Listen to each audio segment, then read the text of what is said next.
सामान लेकर आ रही थी। उस समय मुझे एक हेल्पर गेट पर मिलती हैं। वो बोलती हैं कि मुझे काम की बहुत आवश्यकता है, मेरी नई नई शादी हुई है और मैं अभी बंगाल से आई हूँ, तो मुझे पैसों की बहुत नीड है। दीदी प्लीज़ मुझे काम पे रख लीजिए। मैंने कहा ठीक है, कोई बात नहीं, आप मुझे अपना आईडी प्रूफ दीजिए। उन्होंने कहा दीदी एक ही प्रॉब्लम है कि मैं अभी जब बंगाल से आ रही थी तो मेरा पर्स और मेरा फ़ोन चोरी हो गया है रास्ते में, ट्रेन में। मैं आपको 2 दिन में अपना आधार कार्ड दे दूंगी, इस बीच में आप मुझे अपने घर का थोड़ा काम बता दीजिएगा, किस तरीके का आपका घर का काम है, मैं समझ लूंगी। मैंने एक गलती ये की कि मैंने उस पर भरोसा कर लिया और मैं उसको 16 तारीख को अपने घर पर लेके आई और थोड़ा तरीका बता दिया कि किस तरीके से आपको किचन का काम करना है, किस तरीके से आपको बेबी को खाना वगैरह देना है, सब चीज़। और 17 तारीख का मैम संडे था, तो वो संडे को आई नहीं। बहुत अजीब लगा क्योंकि संडे को हम यूजुअली छुट्टी नहीं देते हैं। 18 तारीख को मैडम वो आती है और अचानक से आने के बाद में बोलती है कि दीदी सॉरी, मेरे हस्बैंड की ना कल एक्सीडेंट में पैर में चोट लग गई थी, तो मैं इसलिए संडे को नहीं आ पाई। मैंने कहा कोई बात नहीं गुड़िया, आप आज आए हो, नाश्ता वगैरह बना दो, बेटा वगैरह खाना खाएगा, भूख लग रही है। तो मैम उसने नाश्ते में हमें चीला बनाया। उस समय पर मेरे हस्बैंड नहीं थे, वो मेरे फादर इन लॉ को वेदांता लेकर गए थे गुड़गांव में हॉस्पिटल में दिखाने के लिए। तो मैं और मेरा बेटा अकेला देखकर मैम उसके इरादे कुछ ठीक नहीं थे, जिसका अंदाजा हमको बाद में ये चोट के माध्यम से पता चला। किस तरीके से आपके शरीर पे चोट आई है? मैम एक्चुअली उसने मुझे और मेरे बेटे को उस चीले के बैटर में कुछ मिलाकर नशीला पदार्थ जो बहुत जहरीला था वो दिया, जिससे मेरा सबकॉन्शियस माइंड काम नहीं कर रहा था। मेरे बेटे को उसने कम मात्रा में दिया, मुझे ज़्यादा मात्रा में दिया। तो मैं बार बार खड़ी हो रही हूँ, गिर रही हूँ, खड़ी हो रही हूँ, गिर रही हूँ। उसने मुझे बोला कि मैडम आप एक काम कीजिए, आप थोड़ा सा नहा लीजिए, पानी डाल लीजिए, आप ठीक हो जाएंगे। मैंने कहा मैं तो अभी नहाई हूँ क्योंकि पुरुषोत्तम मास चल रहा है, तो मेरे घर पे पूजा का अनुष्ठान चल रहा था, मैं एक एस्ट्रोलॉजर भी हूँ। तो वो बोली नहीं, आप दोबारा से पानी डालोगे आप ठीक हो जाओगे। तो उसने मैम मुझे वॉशरूम में ले जाके पानी डालने के बहाने मेरे शरीर पे जो भी ज्वेलरी थी, कानों में, गले में, हाथों में अंगूठी, वो सब निकाल ली, क्योंकि मेरे को कोई सुध ही नहीं था, मैं बस ऐसे ऐसे झूम रही हूँ। और उसके बाद में उसने मेरे पर्स में से, जो कि मेरी अलमीरा में बहुत आगे ही रखा था, उसमें से 25,000 रुपये निकाल लिए और गेट को लॉक कर दिया। और मेरे बेटे को बोला कि बेटा आप रेस्ट कर लो, आपको तबीयत ठीक नहीं लग रही है, आप रेस्ट कर लो। मेरा बेटा बोला कि आंटी ऐसा क्या हुआ है कि मेरी भी चक्कर आ रहे हैं, मम्मी को भी, कि बेटा गर्मी बहुत है, हो सकता है गर्मी से डिहाइड्रेशन हो गया हो या कुछ ऐसा हो गया हो। बच्चे की क्या कुछ उम्र है जिसको दिया गया था? 13 से 14 साल उम्र है। और उस बेटे को तो मेरे पास से भेजकर उसको गेट लॉक कर दिया था, लेकिन हमारे गेट्स जो हैं उसमें डबल लॉक है कि बच्चा अंदर से खोल सकता है गेट। तो बच्चे ने दिमाग से काम लिया, क्योंकि बच्चे को थोड़ा कम मात्रा में दिया था तो उसको थोड़ा देर से असर हुआ और बच्चे ने चीला आधा खाया था। आप जानते हैं बच्चे आजकल ऐसी चीजें नहीं खाते हैं, उनको बर्गर पिज्जा ज्यादा वो रहता है। मैम लगभग कितने पैसों की आपको हानि हुई है यहाँ पर, क्योंकि मैम आपके कीमती जेवरात भी लेकर 25,000। गए? मैम पैसे के मामले में कैश मेरा 25,000 का गया है और जेवर के मामले में मैम मेरे 5 से 6 लाख रुपए कम से कम मैं अपने लॉस में हूँ गोल्ड के रूप में। जी मैम आपको नहीं लगता कि आपने जल्द भरोसा करा, उसका कहीं ना कहीं खामियाजा आपको भुगतना बिल्कुल मैम, मैंने जल्दी भरोसा किया। मैंने उसके एक दुख को देख के कि मैम मुझे काम की नीड है, प्लीज दीदी मुझे रख लीजिए, मैं 2 दिन में आपको दे दूंगी और अगर नहीं देती हूँ तो आप बिल्कुल मुझे निकाल दीजिएगा। तो 16 को वो मेरे को शॉर्टकट टाइम में आई है और 17 को छुट्टी करके 18 को तो मैम उसने सुबह कर ही दिया है। तो बेसिकली बहुत छोटे समय में उसने बहुत बड़ा षड्यंत्र रचा है और उसकी कॉन्फिडेंस से ये लग नहीं रहा था कि ये उसका पहला काम है। मुझे लग रहा है कि ये उसका मतलब काफी इस चीज में वो माहिर थी, काफी प्रिपेयर होके वो आई थी लेडीज। क्योंकि उसके बाद में जब उसने मेरे को वॉशरूम से लेकर आई है तो अचानक से भगवान ने मेरे को मेरे हस्बैंड के रूप में एक भेजा है बंदा कि जा और तू इसको बचा। मेरे हस्बैंड जो कि शाम को आने वाले थे वो अचानक 11 बजे घर पर आ जाते हैं और वो एकदम हड़बड़ा जाती है। वो मेरे कमरे का गेट बंद कर लेती है और मेरे हस्बैंड बजाते हैं तो वो बोलती है कि कौन है कौन है। मेरे हस्बैंड बोलते हैं मैं हूँ। कि भैया अभी खोलती हूँ, भाभी की तबीयत खराब हो गई है, कि खोलो गेट खोलो। तो थोड़ी देर बाद वो खोलती है, लेकिन उस वक्त उसने मेरा सब कुछ ले लिया था जो मेरे पास था या घर में जो छोटा मोटा और भी सामान रहा होगा उस रूम में, वो सब ले लिया था। और मेरे हस्बैंड को ये बताती है कि शायद इनको सर्वाइकल का प्रॉब्लम हुआ है या इनको गर्मी से डिहाइड्रेशन हो गया है और बार बार पानी के रूप में वो उसी पदार्थ को मिला मिला के देती है, जो कि हमको लग रहा था कि हमें पानी दे रही है, लेकिन वो पानी नहीं था। उस पानी में कुछ केमिकल मिला रखा था जिसकी वजह से मुझे और नशे हो रहे थे और मैं सबसे डर रही थी।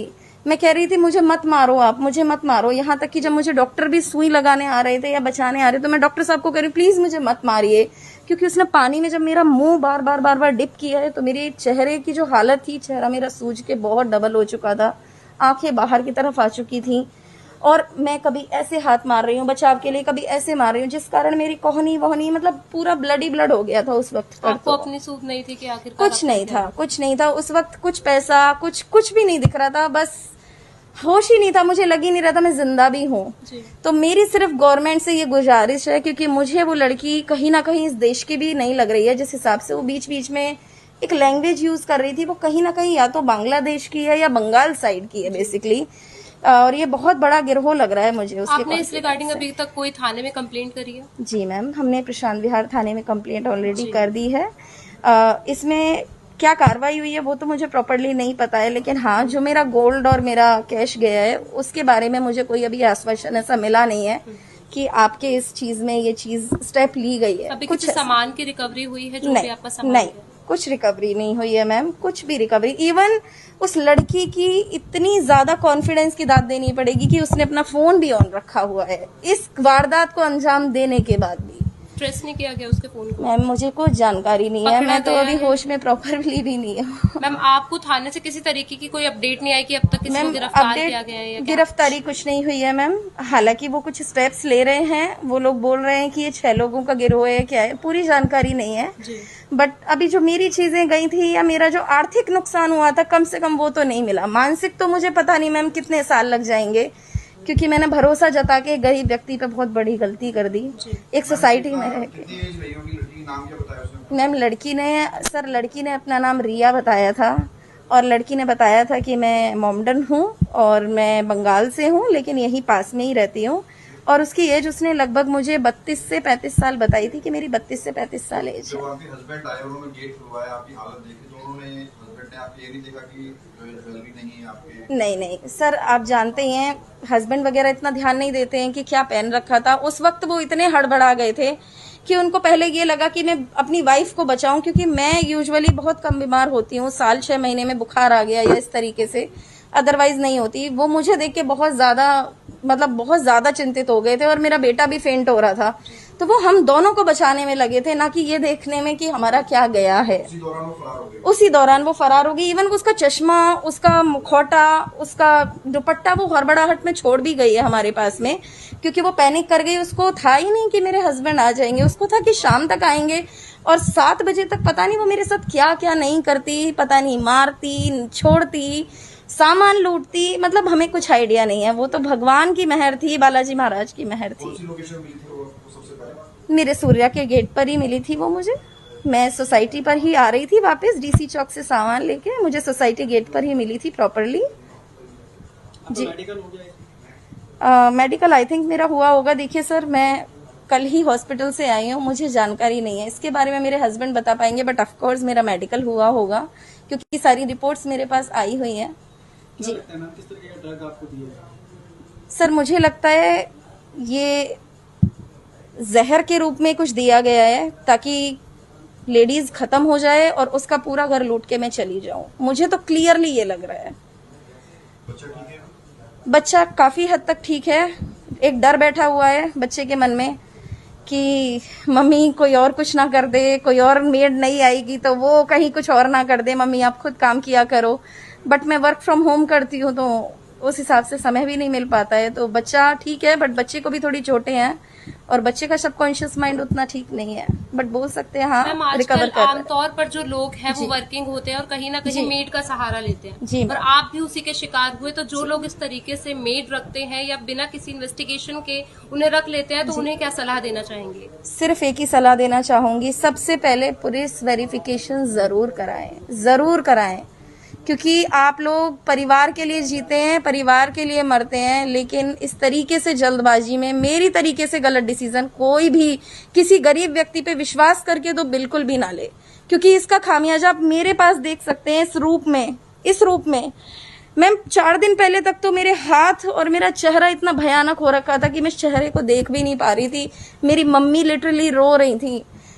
माता रानी से प्रेयर कर रही थी कि बस मेरी बेटी बच जाए। इतना बुरा हाल था, सिर्फ भरोसे के कारण मेरा ये हाल हुआ है। तो बिल्कुल मैं ये बोलूंगी आपको कि किसी पर विश्वास मत करो, पहले पुलिस वेरिफिकेशन कराओ, तब जाकर मेड रखो, बहुत सोच समझ के।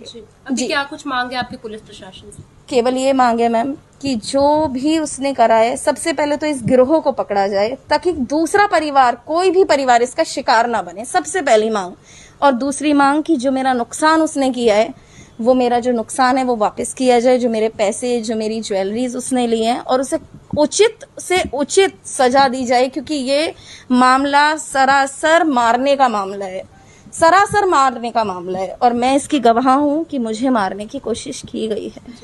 जी मैम, कितने संतुष्ट है अभी आप पुलिस की कार्यवाही से, क्योंकि आप बता रहे कि अब तक कोई संज्ञान नहीं लिया गया इस पूरे मामले को लेकर? सर, संतुष्ट तो मैं तब होंगी जब मुझे मेरी चीजें मिलेंगी, मुझे प्रॉपर जस्टिस मिलेगा, एक तरीके से बोलूँ तो अभी उतनी तो नहीं हूँ, बट हाँ मुझे विश्वास जरूर है कि पुलिस मुझे इंसाफ देगी। मुझे अपने कानून पे प्रॉपर विश्वास है, इस चीज में मैं कोई डाउटफुल नहीं हूँ। बट हाँ, मुझे जल्दी अगर इस चीज का रिजल्ट मिलेगा, then I will be very happy ma'am. Yes जी, थैंक यू।